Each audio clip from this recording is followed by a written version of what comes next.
AI can write better code than you, faster than you, probably more cleaner than you. It's true and it's never going to stop being true. But here's the thing that nobody is telling you: writing code was never the hard part. It's the system where the code lives that's the hard part. And that is the part that the AI still cannot do for you. If you're a developer right now, you might have felt it. The level of anxiety each and every time a new model drops in. Terminal agents that write the entire features just from a sentence. Those can even fix their own bugs. It's genuinely incredible if, as an engineer, your value is I can type syntax very fast. But you know what? That value is slowly and gradually evaporating over the time. But if your value is I know why that system fails at 10x traffic and I know which pattern to stop, that is something which is not evaporating. It's becoming rarer because fewer people are forced to learn about it. Let me explain what I mean. You open up ChatGPT or Claude or any AI agent of your choice, and you just go ahead and type in write a function that calls the payment API and return the result. So what does the agent do? The agent writes something that works. It's clean, readable, and does the job. But it didn't ask what happens when the API times out. It didn't solve what happens when that same API is called 200 times during a traffic spike. It didn't add a circuit breaker, it didn't add a backoff, and it didn't even decide what happens when the call becomes synchronous. So the AI just answered the question you just asked. It didn't ask the better question because that's not code, that is system design. And that is something is on you. Today in this video, I'm going to discuss about 5 design patterns that are essential to build any AI products. Here's the traditional way almost everyone starts with. So you hardcode calls to one model directly into your business logic. For example, if you can see here, so we have various functions like the ask, summarize, or classify. So ask function is normally used to query any kind of questions asked by the user. So as you can see in the code, there are multiple if else's. For example, if I have a provider which wants to call the Claude model, I have one if condition. And then I have another for GPT, and then I have for Gemini, for Llama, etc. So now just imagine that for each and every function, for example, for summarize, if you want to summarize the answers given by the agent, or let's say if any kind of classification task if you want to do. So what you have to do, like you have to copy paste all these if else conditions inside all the individual functions. So same if else chain as above. Now, what is the problem behind this approach? So it raises prices as an outage or a better model ships, and now you're rewriting code across your entire app just to swap it out. So here's the fix: strategy pattern. Strategy pattern puts one interface between your app and which model I'm calling. So your app calls generate response, and a swappable strategy object decides whether that hits the Claude, the GPT, the Llama, Gemini, or any other strategy method. So if you can see from this example here, I have a base class called model strategy, and then I have individual classes for the individual model providers. For example, I have a class for Claude strategy, and then for the ChatGPT strategy, the Gemini strategy, Llama strategy, and so on. So whenever a new model change occurs, or going forward down the lane, let's say if you want to change anything, you do not have to touch the base class. So basically, what you need to do, so as you can see, there is an AI service class over here, and you create an object. And what you need to do is basically just swap the providers, which is nothing but just a one line change. So that is how strategy pattern works. The second pattern is the close cousin of strategy pattern, but solving a different problem. So it is called the adapter pattern. Here's the traditional way: business logic that handles each provider's functionality inline, right where it is called. Now, what may happen? Every AI provider's API looks slightly different. Different request shape, different response format. For example, in case of Claude, you can see that we are calling the messages.create method. However, in the case of OpenAI, it's something different like chat.completions.create. So different AI providers, as you can see, can have different format of response, different request shape, different error handling strategies as well. Now, if your code talks to those APIs directly like this, every provider you add becomes a new set of special cases scattered through your code base. So, how does adapter pattern helps us in here? So, adapter wraps each provider's API behind one consistent interface that your app actually talks to. So, as you can see, from Claude, I may get a different set of response. From GPT, I can get a different set of response, and from Llama or Gemini or whatsoever the API provider may have different formats of responses as well. So what is this adapter is doing? This adapter is basically behaving as a translator, which basically translates the individual model responses to the response format that your app can understand. And adapter pattern is specifically used for compatibility, which means that whenever you need your app to be compatible with any of the model providers responses, or the functionality or anything, that is when you use the adapter pattern. As you can see from this sample code, like I have a base class AI adapter, and I have individual classes for individual API providers. So in this function handle user query, I'm just passing my AI adapter class in here.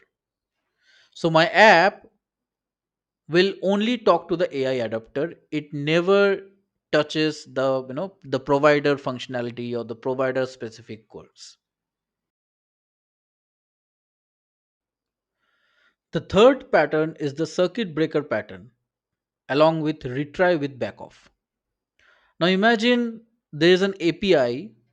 Basically, there is a, let's say there is a function called LLM API, which basically calls the API of that LLM provider. So this is a function, and I'm just doing a post call and passing the API provider URL or whatsoever, and I'm just waiting for the API response to come in. Now, what happens if the API call fails? Okay, there can be anything like the service may be down, or anything. The API key might have got expired or anything. So as you can see that there is no retry mechanism in this small snippet of code. There is no timeout, no handling for rate limits or downtime or anything. So as a result, what happens?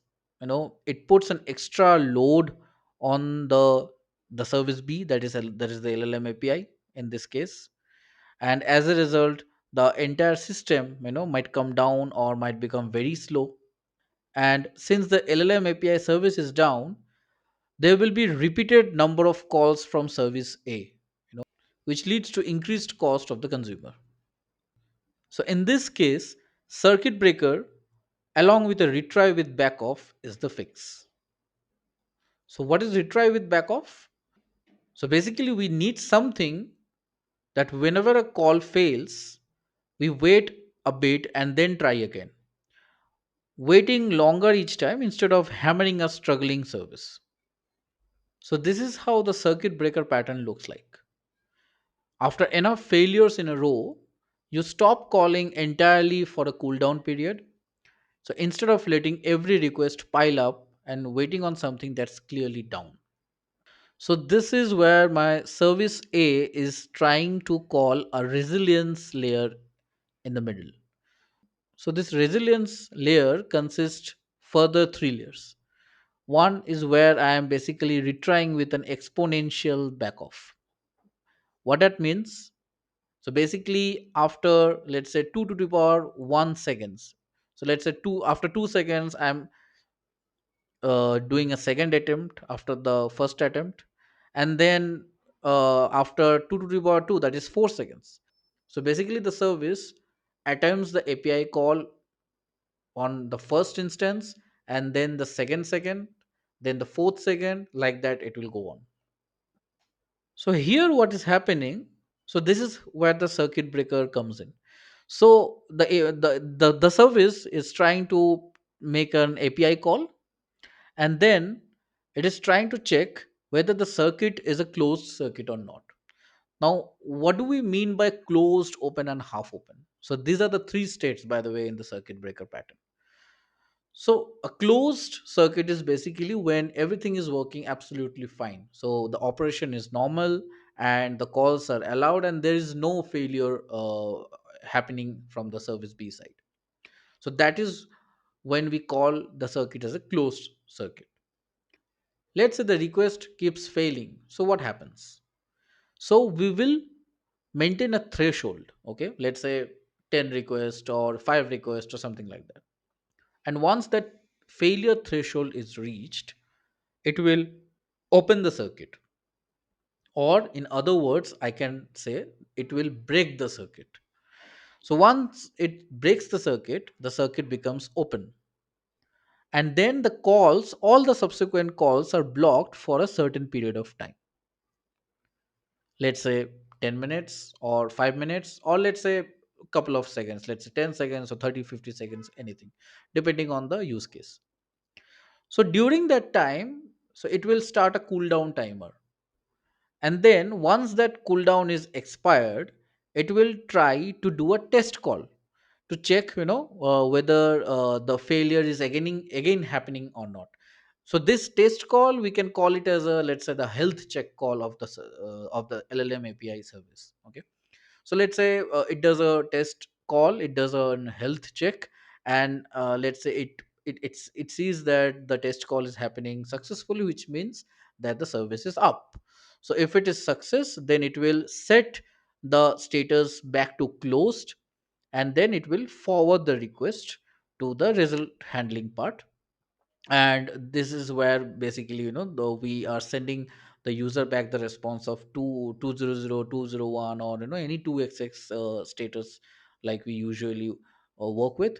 And let's say if it is still failing, if let's say the test call or the health checkup call is failing, it will keep the circuit as open, and then it will return a 500 or any 5xx error. It will also increment the failure count. So this pattern is basically used to maintain the resilience in your architecture. So if I show you the code example in here, I have a class called circuit breaker, and I have several variables, like the I'm setting up the threshold value, the cooldown timer, the total number of failures allowed, and all. And then, as you can see, there are several functions, and one of the important functions is basically the is open, which is not doing nothing but checking the state of the circuit, whether it is open or not. If it is open, which means that there is a failure occurring, and eventually it will return false, and then it will start the timer, and this is how things are happening. Down here you can see that inside this LLM call API function, it is first checking whether the circuit is open or not. If it is open, it is raising an exception, and here how we are basically handling the exception. So we are recording a failure. So it is saying that, okay, the circuit is open, so there is a failure happening from the service B side, that is the LLM side, and we must increment the failure count. So this function is doing the same, and it is then starting the timer. and with a random uniform 0 1, this is nothing but what we call as a jitter. So uh, 2 to the power attempt is where we are maintaining the exponential back off, means after let's say the first attempt happens, as I said, initially, and then after 2 seconds the second attempt happens. The third attempt will happen after another 4 seconds, and then the third and the next attempt will happen another, let's say, 2 to the power 4, that is 16 seconds, like that. So till the nth attempt the timeout will increase exponentially.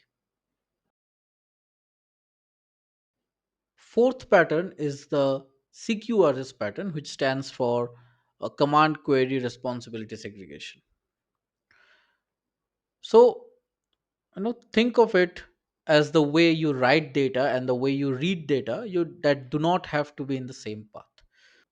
So here you can see the traditional way, where we have one class rack pipeline, and it is doing both jobs on the same request path. For example, it is doing the document upload, embedding, ingestion, and everything, as well as the same class is used for any kind of user query as well. So whenever you are building a rack system, you have two completely different jobs. So normally the chunking, embedding, and writing the embeddings to a vector DB or a vector store. And the second job will be the user querying on the document, which will generate the final answer as per the rack. So cramming them into one pipeline, like that means a slow bulk upload can slow down the entire system. So it will eventually impact the live users user query as well. So the easy fix is splitting them into individual jobs. So each side scales, fails, and gets optimized independently. So your ingestion job can run slow and heavy over the night, while your query path stays independent and fast, so that you do not lose the users. So let me zoom it out a little bit. So as you can see, I have one in the pipeline where I have deployed the ingestion service separately, and this is basically used to upload the document and do the chunking, then do the generate the embeddings, and then uploading the embeddings into the shared vector database. And then there is another second pipeline which is separate from the first one, and this is only for reading purpose. So whenever a user queries, this pipeline runs, and it utilizes the query service, which is a different service, again deployed separately, and it will try to read the embeddings and do the match, the semantic search, and then generate the answer to the user query. So this read path is a separate pipeline, and the write path is again a separate pipeline. So if I show you the example code, so this is how it will look like. So we now have two separate classes, one for the ingestion and the other for the query service. And we can deploy this in separate services file as well. Last but not the least, we have the cache aside design pattern. And this is known for efficiency, because it can cut your AI products cost to a greater extent. So imagine that you have one function to to generate the prompt, and every time you make an API call or the LLM call, it will hit the model, and even for the exact same question, let's say. So same question, imagine that you are asking it 500 times a day. So that means that there are 500 paid API calls for an answer that hasn't even changed. So that means definitely you're going to burn your pockets. On top of it, extra latency gets added as well. So to counter this, we use the cache aside pattern. So if you can see this diagram, we have the user query, and we hash the prompt in here, and then we save it in a cache. So it can be Redis in production grade, it can be memcached or any memory based cache. And then if the prompt is there in the cache, it will try to return the cached response. Else, if there is nothing in the cache, it will then call the LLM, and then it generates the new response. It saves that response to the cache, and then it returns the response back to the user as well. So instead of hitting the LLM directly every time, we are hitting via cache. So if the question is same, if the prompt is same, if the answer is already existing in cache, why to hit the LLM every time, right? So we will hit the cache if the answer is there. So our LLM cost gets reduced. And if that is not there, then that is the time when we will basically hit the LLM API. So as a result, what are the main benefits of it? So definitely it's gonna cut down your API cost. It will reduce the added latency that I spoke about, and it will help us to scale better. And as you know, adding a Redis cache will be simple to add with a huge return of investment. So that was about all the 5 important design patterns required to build your own AI product across the AI journey. If you have really liked this video, please hit the like button, subscribe to my channel, and let me know in the comments which of these design patterns you have actually had to reach for. Thank you. See you in the next video. Bye bye.